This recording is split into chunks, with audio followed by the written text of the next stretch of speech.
Yan guys, magandang umaga sa atin lahat. Ngayon ay meron tayong gagawing bangkulong ng cooler para sa pag-deliver ng isda. Gagawin nga pala natin ay yung motor na ito. Yan. Lalagyan natin dito yan ng kwadrado, yung kasi ang pinakang cooler. Tapos dito tigkabila yan mga boss. Yan. Mamaya papakita ko sa inyo mga boss yung tutorial kung paano magawa ng bangkulong ng cooler. Susukatan lang pala natin mga boss yung pinong ng cooler. Yan, nasukat ko naman na yon. Ang sukat niya ay 60. Naputol-putol ko namin pala yung mga boss. Diba? Ang sukat nito boss ay 66.5 ang sukat. Bali apat yan. Tapos nagsukat na rin tayo nung gagawin natin patayo. Ito ay 46. Kayo nang bahala mga boss kung anong laki nung ilalagay ninyong cooler. Hindi kasi pare-pares sila eh. May maliit na cooler, may malaki. Kaya gagawin natin yung malaking cooler.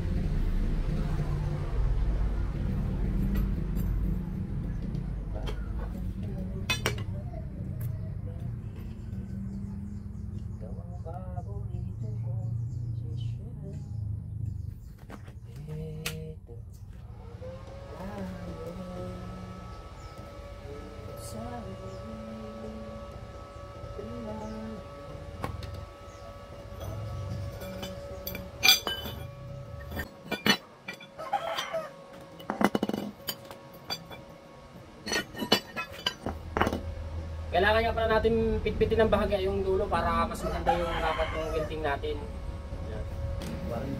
Ayun guys, kailangan natin ng suporta sa ating muka para hindi mamalat yung muka natin. Tsaka wag natin masinghot yung usok. Kaya ito na lang gagamitin natin.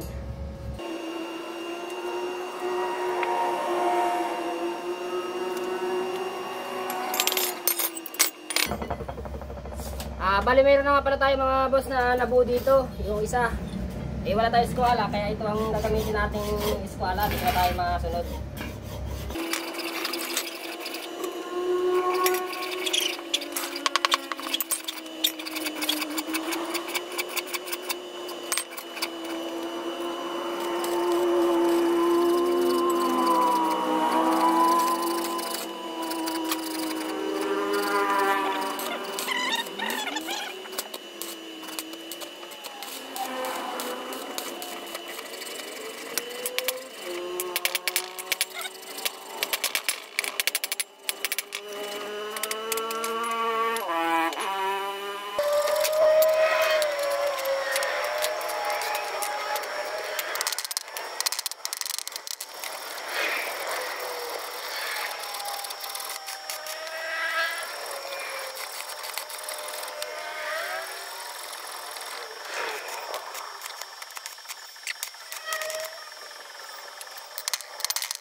Ayun mga boss, nabuo na natin yung square nya.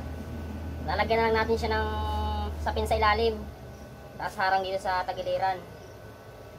Para may kabitan natin dun sa motor. Bali, ano nyo na lang mga boss, gagamitan nyo ng eskwala para mas maganda yung tindig nya. Eskwala tayo mga boss, ano na yan. Pagka nasa eskwala yung mga boss, pagka salpak nyan doon, iisang ano yan, isang tindig. Yan mga boss, lagyan lang natin ng ng sapin sa ilalim.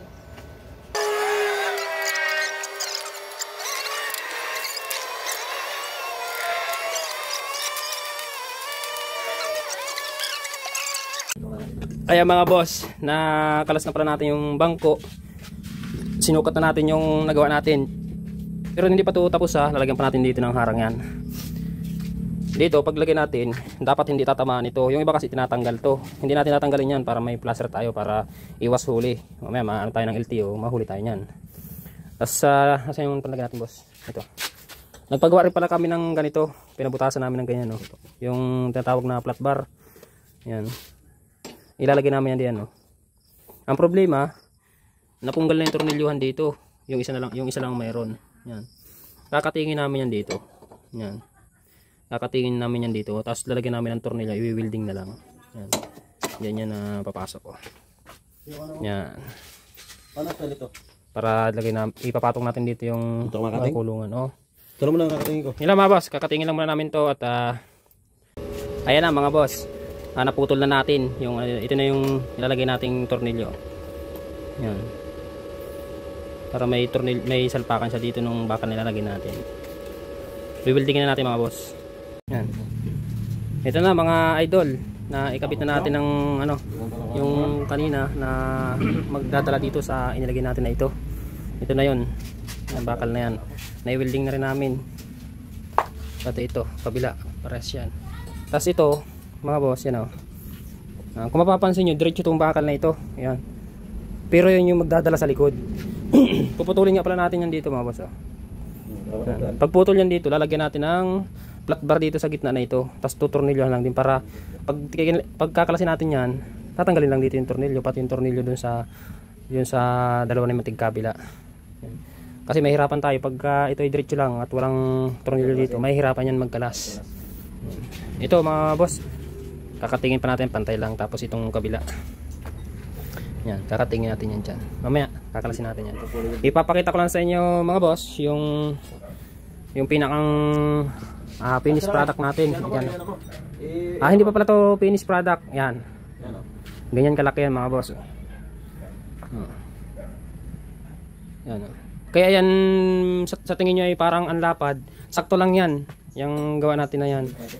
Pero kung yun sa iba nga, tinatanggal tong placer, dapat nakadikit yan, halos dikit yan dito sa na ito, sa side na ito. Tigkabila dapat dikit yan. Kung tatanggalin tong placer, ay hindi naman natin tinanggal, kaya wala naman problema yung allowance na yung madadagdag na buka. Ang importante, may placer tayo. Hindi tayo masisita ng LTO or police. Yan. Ingat tayo sa violation. Yan. Kaso wala na tong plaka oh. Yan. Yan lang mga boss. Ito ay hindi pa ito tapos kinana pa lang natin to. Lalagyan pa natin to dito ng harang. Tapos dito, lalagyan pa natin yung harang. Yan. Kakalasin na natin muna para dito na tayo magwe-welding sa baba. Yan. Hindi pati natin yan may lalabas dito sa pinto. Yan kasi ang kipot lang ng pinto, kaya dapat ito ikakalasin. Doon natin ito ikakabit mamaya sa labas. Ayan mga boss, hanggang dito na lang yung project natin. At hindi ko na ipapakita yung mismong kabuuan. At least nagkamayroon kayo ng idea kung paano ikabit. Yan. Ulitin ko mga boss para mas maliwanag. Maglalagay tayo dito ng bracket yun sa tornilyohan ng shock, tigkabila. Yan, mapabutas lang tayong pinakita ko sa inyo kanina. Tapos ito, diretso lang dyan. Ang hindi nyo pa lang makikita dito yung lalagyan dito ng tornilyo, yung flat bar.